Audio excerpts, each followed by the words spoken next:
Hey everybody, Marcus here. So I got a comment on my last video. Somebody was complaining, I suppose, that I doxed myself, as in revealing what my face looks like. Though I've been kind of out there for about a year on my other channel as well. Got me thinking a little bit about death, honestly.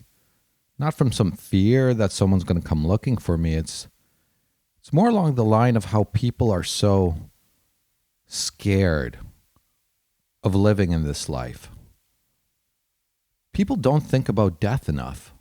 And I think the philosophical project, Socrates saying that life fundamentally is a training for death, is a interesting insight because even my understanding of it has changed over time. But people definitely do not think this way. They don't factor in their very real mortality into their day-to-day activity. I mean, my aunt fell out of her bed and broke her spine just a month ago or something like that. She didn't dox herself. She didn't take any meaningful risks. And the real danger that existed to her was her own house, was her own privacy.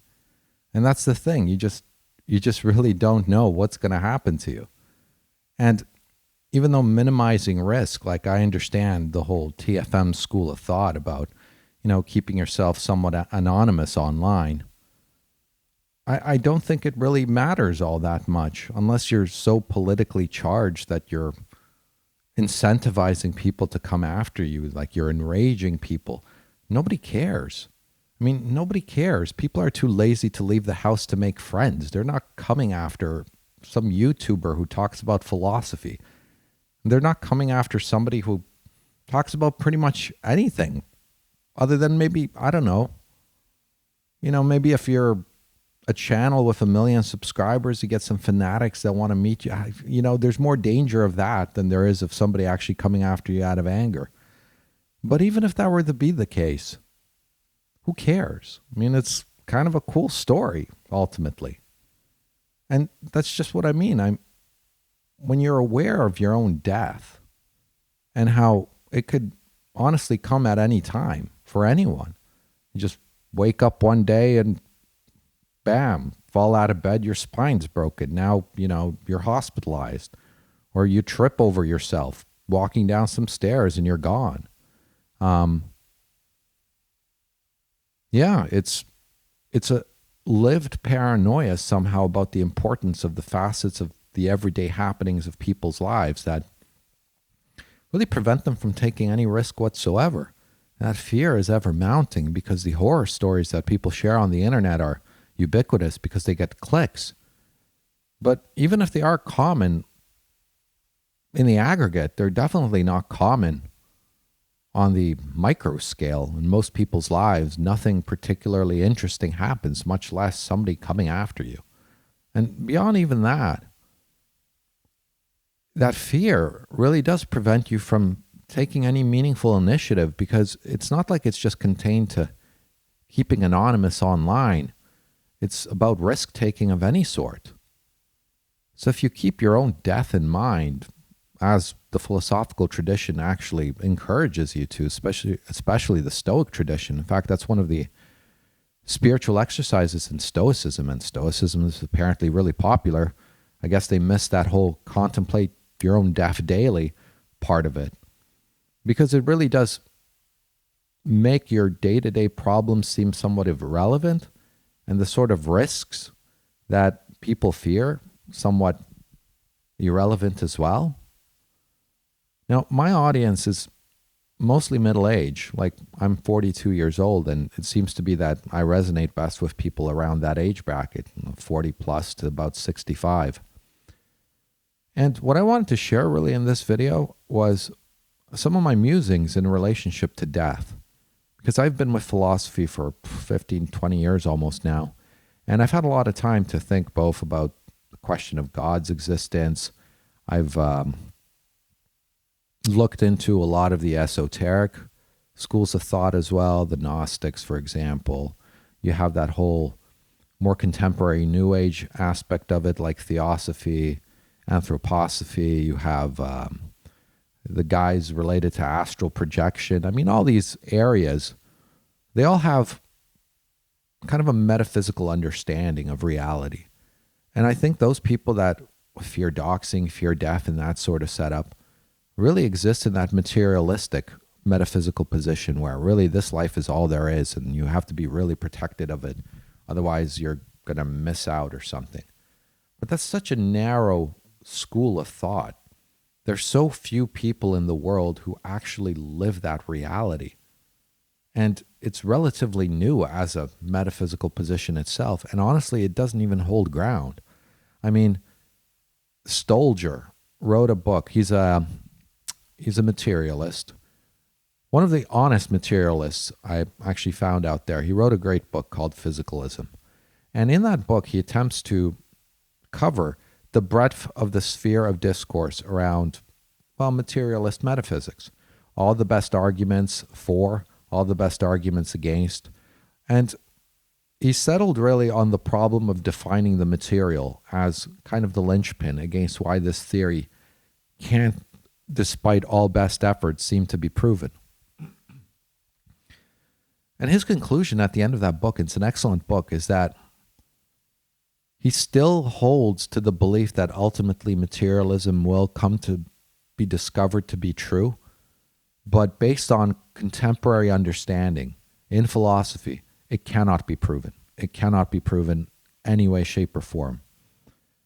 So you have somebody like that who's a devotee to the position, who honestly approaches the subject and concludes, the evidence ain't there, at least not yet. We think we'll get it, but we don't have it yet. And the whole school of science, and that word science too is thrown around in this meaningless kind of meandering manner now. It almost doesn't mean anything anymore. If you were to define science in a more traditional manner, you just have to go back to straight up empiricism. What can you observe with your five senses and the tools that help you extend those five senses? And even then, contemporary science isn't really practiced in that manner as rigorously as it used to be. Now you have a lot of mathematicians deriving conclusions about reality based on manipulating equations.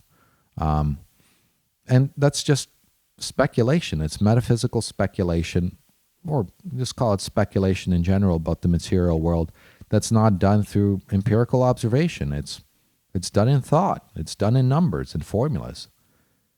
You have writers, physicists who have written books on the subject matter that they're finding that there's a lot of pseudo-religious zealotry within the academic sphere because people buy into these hypotheses and they treat them as if they're revealed truth, as if they're empirical fact, when in fact they're just numbers. So that position, it can't really hold up. And I think going beyond arguing it from an academic point of view, people need to look at like the evidence from an empirical point of view in their own lives and the stories that they hear of people around them. Like, I'll give you one example. I have a buddy named Ryan. Now, I haven't spoken to Ryan in a good 20 years, but in my early 20s, when I knew him in university, he told me a story.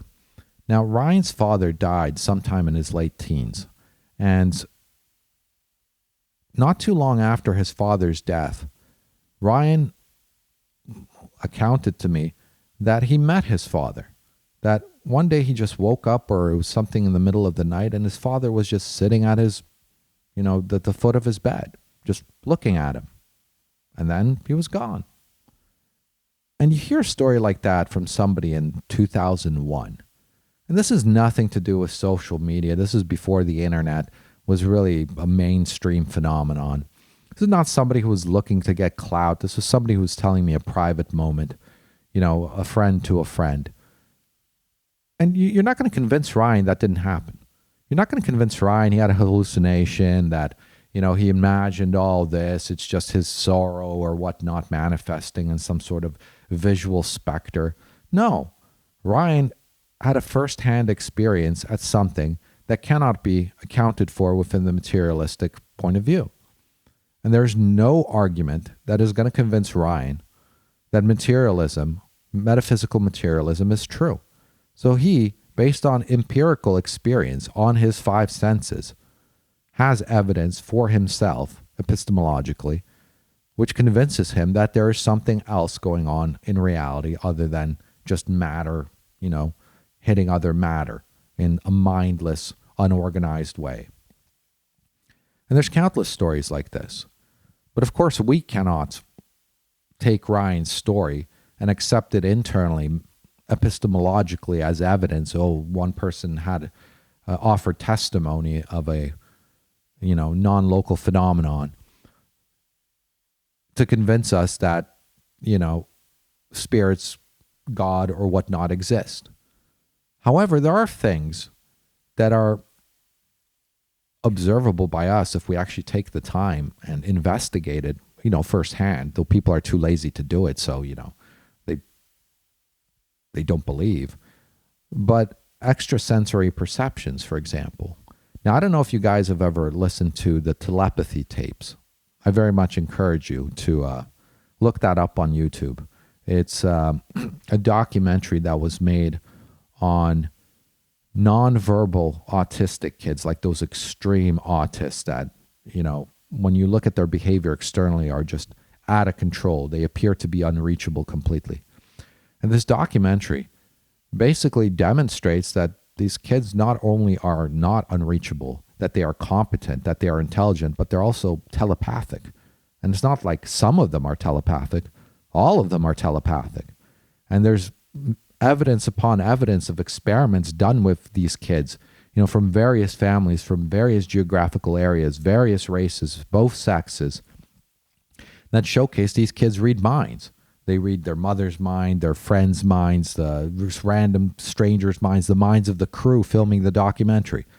And you see something like this on video, and you know what the profile of the person is that exhibits this. And if you really wanted to put the effort into it in your private life, you can go off and find these families or similar families, because there's a lot of these nonverbal autistic kids in the world, and see firsthand if this is true. There's nothing stopping you from doing this, after all. But people are not going to do it. So yeah, I very much recommend the telepathy tapes, because it goes a lot deeper than just straightforward telepathy. It's, communicating with the dead and things like that in there as well. And somebody's going to hear this from me and say, oh, Marcus believes in woo-woo sort of magic. I'm like, this is a scientific approach. This is the empirical approach. People are offering testimony. They're showing me evidence based on experiments that I believe are, valid, just by the physical position of all these people and how quickly these kids react. And you're going to tell me that an autistic kid who can't speak, who has to use typed language, show, letters and numbers on a board, is in on some sort of conspiracy to deceive people that he can read minds. Yeah, that's what's going on. That's definitely what's going on. And you see these examples, the story my buddy Ryan had, the telepathy tapes, and countless other phenomenon you may have personally experienced as well that you can't account for. And you got to ask yourself, what is really the constitution of reality? Because death does not appear to be the end. It's the end of something, but it doesn't appear to be the end of extension of what it is to be human. And then you can dive back into philosophy itself and look at something like the myth of Ur. Now, the myth of Ur is presented by Socrates in the 10th book of the Republic, and the Republic is considered the single most important work our species has produced outside of the Bible. So this is not just an authoritative source that is giving you insights. It's like the pinnacle of humanity that's telling you that there's something else going on. And the myth of Ur is dismissed by academics as, allegory or, allegory is some sort of story, a legend, meant to convey some sort of moral meaning. But I think, the Plato, Socrates, the early Greeks treated this stuff quite seriously. And And they wanted to communicate it, I suppose, in a way that maybe the general public would understand. But at the same time, they weren't communicating just a pure allegory, that they were trying to tell you something, something real. How do you explain some non-physical phenomenon in terms that don't sound woo-woo-ish, religious? There's no language for it. Religious language is our language for expressing non-physical phenomena. And the myth of Ur is basically about a soldier that is killed in battle. His body does not decompose, and he wakes up on his funeral pyre, and he recounts his journey in the afterlife, that he was presented in some sort of plane where there were judges there. And these judges were interrogating the dead to determine where their correct position in the afterlife was. And there were two doorways that were heading down into the earth, and there were two doorways heading up into the sky. And based on the moral life that the individual lived, they were sent to one of these places or another. Now that kind of sounds like the Christian story, but the myth of Ur goes further. You see, people from both directions were also coming back to the judges, as in people coming out of the doorways from the earth were facing the judges again, and were being asked, what do you want to be when you come back into the land of the living? It's almost like, what do you want to be when you grow up, except like the after death version. And those people that came from under the earth, which I guess had that connotation of it being hell, suffered a great deal in the afterlife, the torments of whatever may be behind those doors that lead downwards. And those guys decided, you know what, I want to be like a good person. I want to be somebody who saves kittens and trees. And so the judges are like, okay, very well. Welcome back to Earth. In your new body, you're going to be a kitten saver.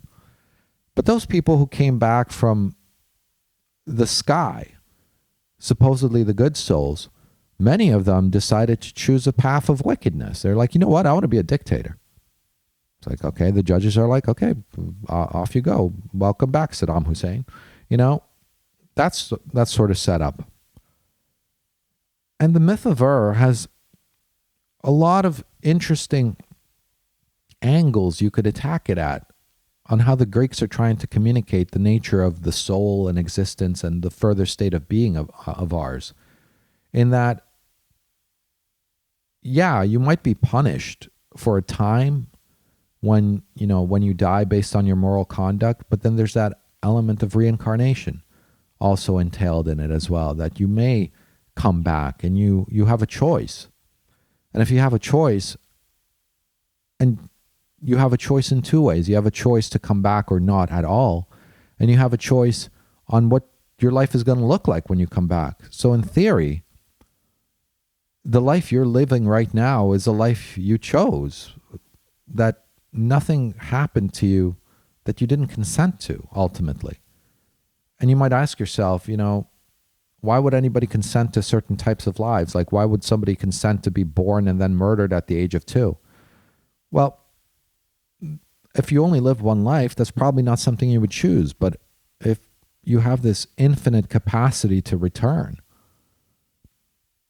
maybe out of boredom, out of trying something new, you might decide to come back as that. After all, the state of mind, if we can call it that you're making that decision in of choosing your next life, is not one that is agnostic or atheist around the afterlife.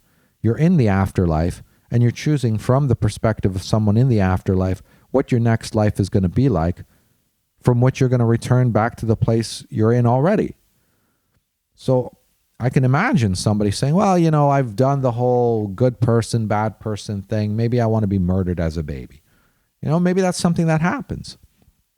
And that would explain and solve the problem of evil within religious debate. And the problem of evil being that, if God is ultimately pure goodness, why are there evil things in the world? And one of the answers is that, well, moral evil is chosen by men that have free will, and it's a necessary part of free will. But then the argument goes, okay, let's say that's true. What about natural evils? What about, death at childbirth? That's not chosen. It's not a moral decision. Well, in this setup in the myth of Ur, kind of is. It was just chosen prior to birth by the soul before being incarnated.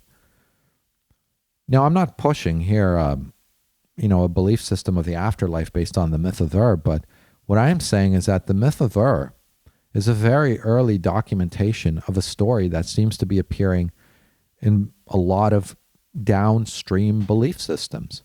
I mean, in the myth of Ur, there's layers, I suppose, to how the afterlife is structured, as in their planes of existence, which is very similar to those astral projection guys talk about, which is basically also presented in theosophy, in the theosophical school of thought, which is similar to like Steiner's work, and anthroposophy has a similar element to it as well, is that there's this separate plane of being that you can project yourself into while you're alive, and then potentially return into, with its own dangers of, having the silver cord severed between your projected body and your, physical body. And, there's a lot of material that goes into explaining how this theoretically works. I mean, I haven't experienced it firsthand, but at the same time, I don't have any real reason to believe that it's not real. I don't subscribe to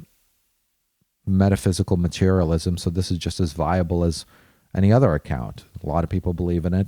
Some people practice it. Maybe it's real, maybe it's not. But what I'm getting at is that pretty much every story has a similar formula governing it, that there's some sort of plane beyond this material world that we encounter with our five senses, that we can tap into, and that we definitely go to after death. So if that's where you're going to after death, you don't really have an option other than going there.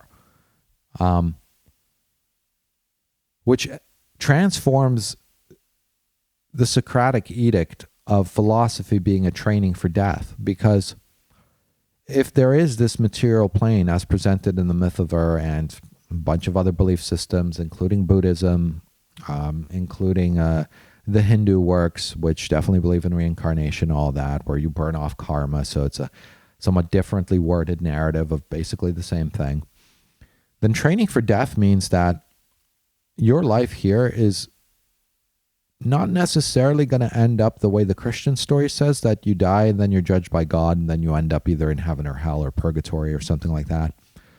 That might be the case too. But is that when you die, you retain, I guess, the experience that you cultivated during your lifetime to make decisions in the afterlife. Because in the myth of Ur, these souls are given choices to make. Now, if you're given a choice in the afterlife, you're going to make it based on what? The sort of being you are, based on the experience you have. You probably, at least the myth of Ur insinuates, is you don't have omniscient knowledge once you die. You kind of get to keep your experience. You get to keep your experience from the various lives you've brought up. So perhaps drinking from the river Lethe to erase your memory when you reincarnate, that's kind of undone when you die again. So when you die, you keep your experience from the life you just lived, plus you recover all the memories from the lives you've lived prior, in whatever form that may have taken, because some of these souls elect to come back as animals. So you don't have to choose to be a human again. You can choose to be a squirrel. I think that'd be kind of cool, being a squirrel for one life. But anyways, so if all that experience is cumulative across your lifetime, and then you have choices to make after death, then I can imagine it's kind of important to treat this life a little bit like a training ground, a training for death, because you're going to be making choices after you die, and those are going to impact whatever state of being exists after death. Christianity has its own version of the afterlife that kind of works similarly to the myth of Ur. I mean, the Hindus have their reincarnation myths, which work similar to the myth of Ur. The Theosophists and the New Age religions have similar stories that all seem to kind of work like the myth of Ur. The Gnostic faith and Gnosticism, if you're not familiar with it, was, let's just say, a heretical version of Christianity. Other people would call it, well, by the Catholic Church, it's heretical. Other people would call it the original authentic form of Christianity, which also ties into, say, something like Hermeticism as well. As above, so below, which makes a lot of sense, which implies an astral plane of some sort, to use that language. Now, again, I've been with this subject for 15, 20 years going on now, studying God's existence and whatnot. And, I can't say that I have an absolute answer to anything, but I do have a working theory. And if I know anything absolutely is that the world is not material. That is not a viable hypothesis, neither through empirical observation, things like the telepathy tapes, even like possession. I've done a video on possession, I think 3 or 4 videos on possession back in the day, from the perspective of a Catholic priest, of an exorcist, based on a book whose title I don't really remember anymore. And I recommend it to people that were like willing to kill themselves. Before you go do that, maybe track down an exorcist and spend some time talking to them. Maybe go on a few exorcisms yourself to see if that story is true. But now my new recommendation is you don't even have to do that. You can look into these nonverbal autistic kids and see if telepathy really is real, because the way it's presented, at least in that documentary, is that actually it's so common that the teachers who teach these kids are well aware of it. All the parents are well aware of it, except it's just not really spoken too much in public because, well, it's shunned. A lot of people are just, not only they're ignorant, but they're not open-minded, which is, I suppose, expected. So go do that. I mean, if you really need hard empirical evidence to see with your own eyes, then here's an outlet for it. It exists. You just have to go do it. So, like I'm saying, one thing I'm convinced is that the material plane is not all that exists, that metaphysical materialism is false. What is true? Otherwise, I have working theories, but not absolute answers. But going from that perspective that, metaphysical materialism is false, this life, you don't have to live it in this complete fear that it's, a one-shot, be-all sort of setup. It's more along the line of, get as far into it as you can. And even if ontological materialism was true, I mean, if you disappear into oblivion after you die, then it really didn't matter anyways what you achieved in this life or not. And this whole thing about not wanting to die alone business, I mean, that's nonsense too. I mean, there's no such thing as a shared death experience. You always die alone. No matter if you're physically surrounded by people, no one is sharing the experience of death with you. In fact, the only place I can imagine a shared death experience could occur is actually with these nonverbal autistic kids who are telepathically linked. That's the only way I can actually imagine that happening. So that's not something to worry about. And if indeed you're given a lot of options on, returning and what happens in the afterlife, then that's pretty cool too. So taking that vantage point, you got to really let go of fear and really contemplate your own death daily. Because not only is it inevitable, regardless of what's going to happen, but it has some straightforward, obvious consequences regardless of what happens later. And the most obvious consequence is that nothing that you do now was as important as you may have thought it was. It was important, but not nearly as important, because either one, you disappear into oblivion, or two, you pay your penance in the afterlife for some time, and then you get another round at the bit. You get to do it again. Maybe it's going to suck, maybe it's not, but you get to do it again. Yeah, so someone in their middle age, like me, and I guess you as well, probably also in that age demographic, should probably spend some time thinking about these subjects as well, because our lives are most of the way over, at least in this body. And yeah, don't succumb to fear, because if anything, my aunt's story has to teach us is that your own house can kill you. So yeah, live in some sort of courageous, virtuous manner I think if nothing else, the myth of Ver also teaches us that virtue comes in very useful in the afterlife as well. So that's at least worth cultivating. But yeah, it's good to be here, but it'll probably be good to come back as well. So thanks for listening. Hope this was useful. Go team.